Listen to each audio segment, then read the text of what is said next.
really none of your business. It's none of my business. Hello, bonsoir, and welcome to the Motivated Classroom August Spotlight. This is day 18, and today I have the pleasure of talking about Soukeina Mamodhoussen on her birthday. So happy birthday, Soukeina. Soukeina was the very first interview I did, and at the time Soukeina was working with me in the International School of Lausanne, and boy were we fortunate to have her. She is absolutely fantastic, and you need to listen back to this episode before the start of the school year. So first and foremost, I think important to point out that she was born in France, brought up in the UK, and originally from Madagascar, but of Indian ancestry. And so with all of that, she speaks 11 languages. And she was like the multilingual coordinator in our school at the time, and she's just brilliant. And so I want to read out a few of these quotes from her during that brilliant interview we did. She says, multilingualism is really important to me. I wrote a master's dissertation on it and could talk about it all day. I moved to England at the age of 8. English was my 5th language at the time, and that was a time when it wasn't popular at all to be a foreigner. It certainly wasn't a matter of pride for me that I spoke 4 languages other than English. Now that's like a common situation among many multilinguals. She says, I was embarrassed, I didn't fit in, I felt this deep sense of being out of place and having no belonging. And so having gone through that experience, I felt like it was my calling to reach out to other students or other kids in that position and to make them feel like their languages were an asset. Not knowing English was not a deficit, but on the contrary, that they could use their home languages to build on and really valorize them like in the classroom. That was amazing, and such a personal story to show that, imagine like I would love to be able to speak 11 languages, but because she wasn't able to speak the dominant language at that school of English, she didn't feel like the other languages were an asset at the time. And then she talked about her parents and saying that her parents used to enforce no English at the table. She said, when we were in primary school and my siblings and I would constantly try and revert to English to try and practice at home and show off our newly acquired skills. But actually they insisted we spoke Gujarati at the dinner table. And at the time, I distinctly remember protesting in my mind, feeling really strongly about it, that no, I wanted to speak English because I felt like they didn't know it was at stake for me.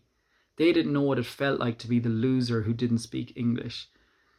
But now, when I look back, I really appreciate the fact not only were they such risk takers and role models in learning languages themselves, but I'm really grateful they did insist on speaking those home languages, because now I see the value. Really powerful stuff. And the thing is, almost everyone listening to this podcast right now, regardless of your context and where you teach around the world, you have people in front of you who are multilinguals. You have people in front of you whose first and strongest language may not be the language of your school. And that is certainly the case, of course, in an international school, but in a standard public state school in Ireland, the UK, America, France, it is going to be the case. Gone are the days when the Irish classroom was just filled with, loads of Irish kids who'd grown up in Ireland. That is not the case right now. And isn't it wonderful that we have an amazing multicultural group in front of us, and many of them do not speak English at home and haven't grown up with English.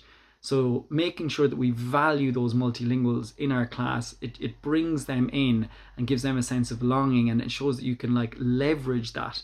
And so she spoke about that a little bit. She said, she mentions Jim Cummings and his research, and he says that when students' language backgrounds are not valued and promoted, then their identities can become infested with shame. Really powerful stuff. And I can definitely attest to that, what she says. It's a really powerful message to schools, because it's explicitly saying that to reject a child's language is essentially to reject the child, forcing them to leave their culture, their background, their heritage at the school door. So we need to keep in mind that when a child is enrolled at our school, the whole child must be accepted culturally and linguistically, and that each aspect of the child's identity should be nurtured and allowed to flourish to its potential.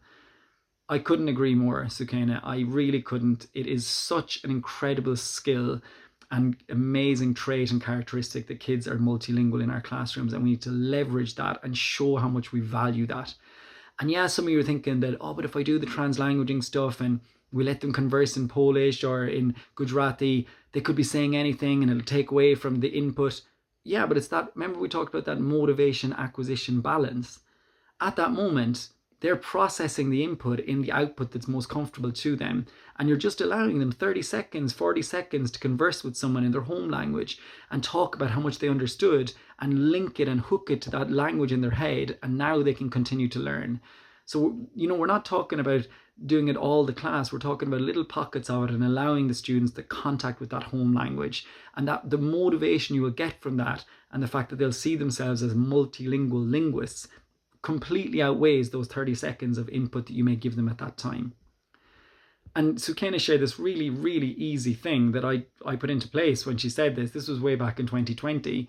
She said, so there's some really obvious and simple ways. For example, learning just to say hello in each of the languages of your students. It's an instant way to let them know that you see them and they matter to you. And that little bit of effort goes such a long way to lowering their affective filter and increasing motivation in your class. So true. Just learn how to say hello in Greek or in Polish or in Gujarati or in whatever it may be.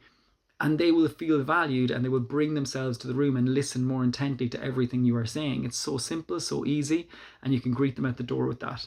And then finally, Soukeina spoke about supporting multilinguals, and she said one of the things that we can really do is populate our libraries with books that are representative of our students and their cultures. This includes what we call low status languages, not just the European languages that are easily found, but to make an effort to seek out different languages that represent our students. So whether that's students from Kosovo or Mexico or Bolivia or Croatia or wherever it may be, that we make that effort to show them that we value you and your language. And then obviously she says also the visibility of home languages around the school, signage, things like that, for students to know all languages are welcome in this building and can be used for learning, that they're not just learning in this experiential vacuum where only English is valued. And then I just want to highlight one of the studies that she spoke about, and I think this is really important. This was about translanguaging, and what we mean by that is to bring home languages into the curriculum and to use those languages as a mean to delve deeper into concepts and content. So it's allowing the students to delve deeper into the content in their home language. And that is particularly true in subjects like geography and history, but in our own language acquisition classes, we can allow that too. Eowyn Crisfield, this is Soukeina talking here, and Eowyn is going to be the spotlight tomorrow. Eowyn talks about this and suggests one way to do this is to vary the language of input processing and output in the learning cycle, essentially meaning allowing them to process some of that input in their home language together or on their own, just writing it down or just thinking about it in their home language. And Garcia also talks about this and says that where EAL learners might ordinarily be treated as deficient when English is the language of instruction, suddenly translanguaging enables teachers to make this content rigorous and make these English language learners the experts by allowing them to have that mental processing in their home language. And of course, we don't need to speak those languages to value them. And, I think one of the things that she talked about here that I really like is that she spoke about Thomas Collier's research, where they tracked 200,000 English language learners over a period of 20 years. And they come up with three big conclusions: that immigrant students in the US public schools who have been exposed to early education in their home language outperformed early immigrants who had only received an education in English.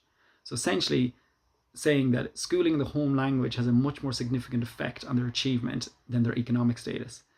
So by giving them that opportunity to engage with their home language, you're helping their English in the long term, you're helping their acquisition in the long term, you're helping their cognitive ability in the long term. And then the study goes on to say that the strongest predictor of a student's achievement in a second language is the amount of formal education they had in their home language. So for these schools, it's a huge implications. It tells us exactly what kind of programs we need to provide our language and help our learners to succeed. Thank you, Soukeina. Happy birthday. Lá breithe chuna duit, as we say in Irish. And thank you so much for opening all of the interviews on the podcast and for your amazing words that are so important for each and every one of us as we start the school year. See you tomorrow.